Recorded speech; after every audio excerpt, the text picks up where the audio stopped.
The midday sun cast its golden rays into Sierra Grill, a small but bustling diner in Carmel by the sea. Ashley, a 23-year-old waitress, was having a terrible day. Rude customers, meager tips, and the pressure of the job were wearing her down. When an older man walked in, dressed simply with an old Stetson hat, Ashley barely glanced at him, assuming he was just another customer low on cash and high on demands. But there was something about this man that made her uneasy. A calm demeanor, an air of quiet confidence. Little did she know, in just a few minutes, her life was about to change forever. Have you ever treated someone poorly without knowing who they really are? Before we dive into this story, please let us know where you're watching from. Share your city or country in the comments, and don't forget to subscribe to the channel. Tomorrow, we'll bring you another inspiring story, tailor-made for you. The story begins. The midday sun streamed through the large windows of Sierra Grill, a modest yet lively restaurant in Carmel by the Sea, California. It wasn't a fancy establishment, but it had a certain charm, a mix of rustic and modern, the kind of place locals loved, especially on a warm Thursday afternoon. For Ashley, a 23-year-old waitress trying to make ends meet, the charm wasn't enough to soothe her frustrations. Her shift had been a mess since she clocked in. Table 7 needs more sauce, a colleague called out. Ashley didn't even look up as she scribbled down the latest order in her notepad. Her ponytail swayed as she darted between tables, juggling complaints about undercooked steaks, split checks, and forgotten drink orders. To top it off, she'd dealt with 3 rude customers in the past hour, each leaving her a measly pile of coins for a tip. By the time an octogenarian walked in and quietly settled into a corner booth, Ashley was at her wit's end. He looked like someone who didn't care much about appearances, his flannel shirt slightly wrinkled, his jeans faded, and a worn Stetson hat resting on the table. His shoes looked like they'd seen decades of dusty roads. Ashley glanced at him, her lips curling into a thin smile. "Great," she muttered under her breath. "Another one who'll probably order a coffee and leave me $1. But she couldn't avoid him forever. Her colleague nudged her, whispering, "You've got table 12. Ashley sighed and grabbed her notepad, plastering on a fake smile as she approached. "What can I get for you today?" she asked, her voice teetering on the edge of impatience. The man looked up, his sharp eyes scanning her face for a moment. There was something strangely familiar about him, but Ashley couldn't quite place it. "Just a hamburger," he said calmly, his voice deep and resonant, carrying a weight that seemed to command respect. "Hamburger, got it. Anything else?" Ashley asked, her pen tapping against the notepad. "No, ma'am," he replied, tipping his hat slightly. She rolled her eyes as she turned back to the kitchen, muttering, "Ma'am, really?" under her breath. But as she walked into the kitchen, she couldn't shake the feeling that there was something about him that stood out. He wasn't like the other customers, rude, demanding, or condescending. There was a quiet confidence about him, almost as if he was observing, waiting for something. Ashley shrugged it off.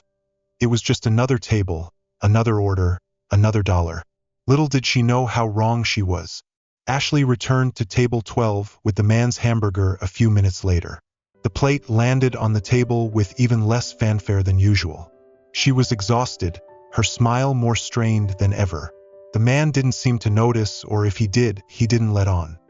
"Here you go," Ashley said, flicking a stray hair out of her face as she placed a bottle of ketchup next to his plate. "Anything else?" The man glanced at the hamburger and then back at her. "No, this looks fine, thank you." His words were polite, but there was a certain firmness in his tone that made Ashley feel strangely self-conscious. She lingered for a moment, unsure why she hadn't moved on to the next table yet.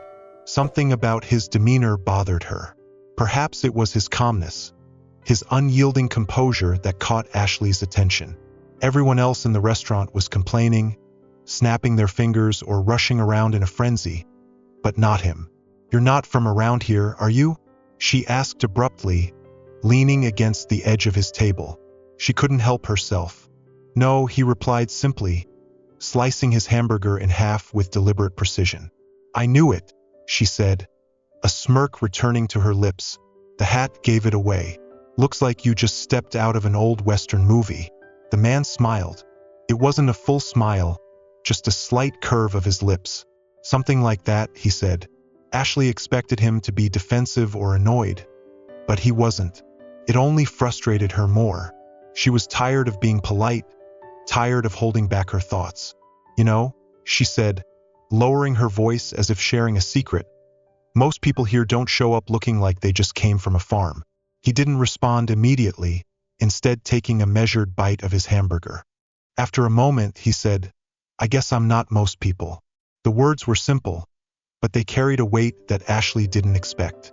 She felt a flicker of unease, but quickly buried it. "Well, enjoy your meal," she said, pushing herself away from the table and walking off before he could say anything else. She was sure she'd had the last word. But as she cleared another table nearby, she noticed him watching her. Not in a creepy way, but with an expression that made her feel like she was being evaluated, even judged. It was unsettling, and she couldn't understand why it bothered her so much. But something about that look would soon change the course of her day and her life in ways she never saw coming. The lunch rush began to subside, and the restaurant grew quieter. Ashley finally had a chance to breathe. She leaned against the counter, scrolling through her phone while keeping an eye on her tables. Her gaze drifted to table 12, where the man was finishing his meal. He didn't seem to be in any hurry, sipping his water and glancing around the restaurant with a quiet curiosity. "Hey, Ashley," her colleague, Ethan, said as she walked by, "isn't it weird how calm that guy is? Like he's just observing everything." Ashley shrugged. "Yeah, well, some people have all the time in the world." Ethan chuckled. "Maybe he's famous or something. He does look kind of familiar, doesn't he?" Ashley rolled her eyes. "Famous? If he's famous, then I'm the Queen of England." Ethan raised his eyebrows but didn't press further. Ashley wasn't in the mood for idle speculation. Instead, she grabbed the check for table 12 and walked over, determined to keep the interaction brief. "Here's your check," she said, placing it on the table with a perfunctory smile. "Just take your time when you're ready." The man glanced at the check, but didn't reach for it right away. Instead, he looked up at her, his sharp eyes locking onto hers. "Do you enjoy your work?" he asked, his voice calm but pointed. The question took Ashley off guard. She hesitated, her practiced smile faltering. "It's all right," she said with a shrug. "It's a job, you know?" He nodded slowly, his expression unreadable. "A job is what you make of it," he said after a moment, "but it seems like you're carrying a lot on your shoulders today." Ashley felt her cheeks flush. Who was he to comment on her attitude? "Look, I've had a bad shift, okay?" Ashley said, crossing her arms defensively. "It's not like everyone gets to sit around eating hamburgers and doling out life advice." To her surprise, the man didn't seem offended. Instead, he leaned back in his chair, a slight smile playing on his lips. "Fair enough," he said, "but sometimes how you treat people in those moments says more about you than you think." Ashley felt a surge of anger rising in her chest. Is he lecturing her? She opened her mouth to retort, but before she could, he stood up and reached into his pocket for his wallet. "I'll leave you with that thought," he said, placing a few bills on the table. "Thank you for the meal." As he walked towards the door, Ashley muttered under her breath, "Yeah, whatever, cowboy." But just as he reached the doorway, something strange happened. The manager, a stern woman named Carol, rushed out from the back office. Her face lit up when she saw the man, and she eagerly extended her hand. "Mr. Eastwood, I didn't expect to see you today," Eleanor said, her voice filled with respect. Ashley froze. Her stomach clenched as she repeated the name in her head. "Eastwood? Clint Eastwood?" She whipped her head around towards the door, her eyes widening as she saw him turn back briefly to shake Carol's hand. His eyes met hers for a fleeting moment, a knowing look passing between them before he stepped out the door. And in that instant, Ashley realized that she hadn't just insulted a regular customer. She had insulted the owner of the restaurant. Ashley stood rooted to the spot, her notepad clutched tightly in her hand. She stared at the door that Clint Eastwood had just walked through. Her mind was racing. Had she really just blown off Clint Eastwood, the Clint Eastwood, and not only that, the owner? Of the restaurant? Her heart started pounding as Eleanor turned towards her. "Ashley," she called, waving her over. "Can you believe it? Mr. Eastwood came by today. He's been so busy lately. I haven't seen him in weeks." "Oh yes, it's..." "Wow," Ashley stammered, her voice barely above a whisper. Eleanor didn't seem to notice Ashley's discomfort. She was too busy gushing. "You know, this place means so much to him. He's so hands-on. Every little detail here is something he personally approved. That's why we always remind the staff to put their best foot forward. You never know when he'll stop by." Ashley felt like the air had been sucked out of the room. She replayed every word she had said to him, every snide remark, every eye roll. Her cheeks burned with embarrassment. "Are you okay?" Ethan asked, noticing Ashley's pale face. I think I need a moment," Ashley mumbled, retreating to the break room. The moment the door closed behind her, she let out a shaky breath and sank into a chair. How could she have been so blind? She'd worked at Sierra Grill for 2 years, and in all that time, she'd never bothered to pay attention to the stories about the enigmatic owner. If she had, maybe she would have recognized him or at least thought twice before speaking her mind. Her mind raced, but one thought stood out. What now? But Ashley didn't know that Clint wasn't done with her yet. The next day, Ashley arrived at work with a knot of anxiety tightening in her stomach. She hadn't slept well, replaying the events of the previous day over and over in her mind. Every time she thought about Clint Eastwood's calm demeanor and the look he gave her as he left haunted Ashley, she shuddered. What if he told Eleanor about her attitude? What if she got fired? She couldn't lose this job, not with rent due in 2 weeks and student loans piling up. She spent the first half of her shift avoiding eye contact with Eleanor and bending over backward to keep her customers happy, smiling, apologizing, refilling drinks before anyone even asked. It was the most effort she'd put into her job in months. By lunchtime, the restaurant was buzzing with activity. Ashley was clearing a table when she heard that unmistakable, gravelly voice that she couldn't forget. "Looks like you're busy today." She whipped around and saw Clint Eastwood standing near the counter, his hands casually tucked into his pockets. He was dressed much the same as the day before, but this time his presence felt even more commanding. Her heart sank. She forced a nervous smile, trying to think of what to say. "Mr. Eastwood, hello. I didn't expect to see you back so soon." He tilted his head slightly, his expression unreadable. "I like to check in on my establishments from time to time, keeping everyone happy." Ashley swallowed hard, her palms damp with sweat. "Yes, things are going well today." He gave a slight nod and then glanced around the restaurant. "I can see that, but you seem a little stressed." She froze. Of course, he noticed. He probably noticed everything. "I'm just..." He raised his hand, stopping her mid-sentence. "No need to apologize," he said calmly. "I'm not here to make your life harder." She blinked, surprised by his response. "No?" he said, his voice steady, "but I think there's a lesson here. You never know who you're talking to or what they might be going through. A little kindness goes a long way." Ashley's throat tightened. She didn't know how to respond, so she just nodded, feeling a lump rise in her chest. "Look, I've had my bad days too," Clint continued, his voice softening, "but how you handle those days says a lot about you. And trust me, people notice." She could feel her face flushing. His words weren't harsh, but they hit harder than any reprimand. He wasn't trying to shame her. He was trying to teach her something. "Thank you," she said softly, her voice barely above a whisper. "I really appreciate it." He gave her a small, genuine smile. "You're welcome. Just remember, every interaction is an opportunity. Use it wisely." With that, he tipped his hat and walked out, leaving Ashley standing there overwhelmed with a mix of emotions. And for the first time in a long time, she felt a flicker of something she didn't expect, a desire to be better. In the following weeks, Ashley couldn't shake Clint's words.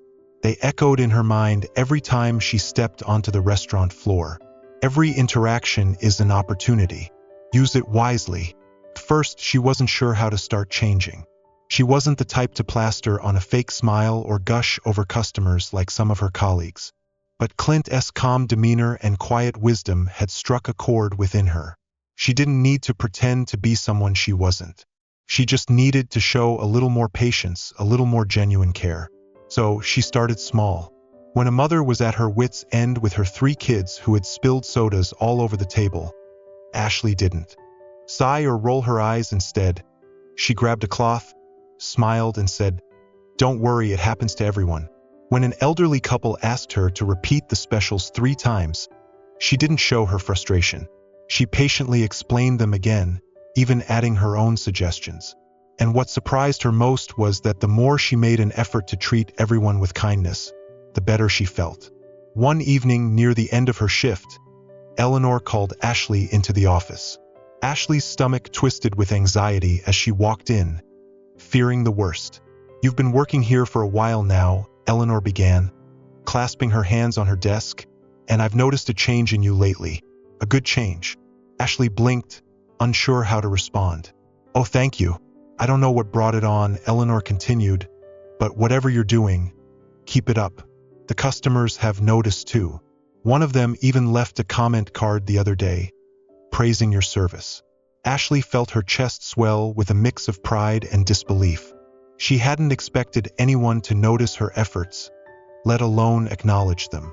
As she left the office, a smile tugged at the corners of her lips. She still had a long way to go, but for the first time in a long time, she felt like she was headed in the right direction. That night, as she locked up the restaurant, she glanced at the sign out front. It wasn't just a job anymore. It was a place where she could grow, learn, and even make a difference. And she owed it all to the quiet cowboy who had walked in one busy afternoon and taught her a lesson she would never forget. Because sometimes the smallest interactions have the biggest impact, and every moment is an opportunity to be a better person. This unexpected encounter wasn't just a lesson for Megan. It's a reminder for all of us. Don't rush to judge others by their appearance. Have you ever had a moment where you realized you were wrong about someone? Share your story in the comments. You never know. Your experience might inspire others. If you found this story meaningful, don't hesitate to share it with your friends and loved ones to spread the message of humility, respect, and how to treat others. A small action can make a big difference. Thank you for watching and supporting. Subscribe to the channel so you don't miss the next inspiring stories. Wishing you all the best in life. Thank you for supporting the channel. Please like, share, and subscribe to receive the latest updates.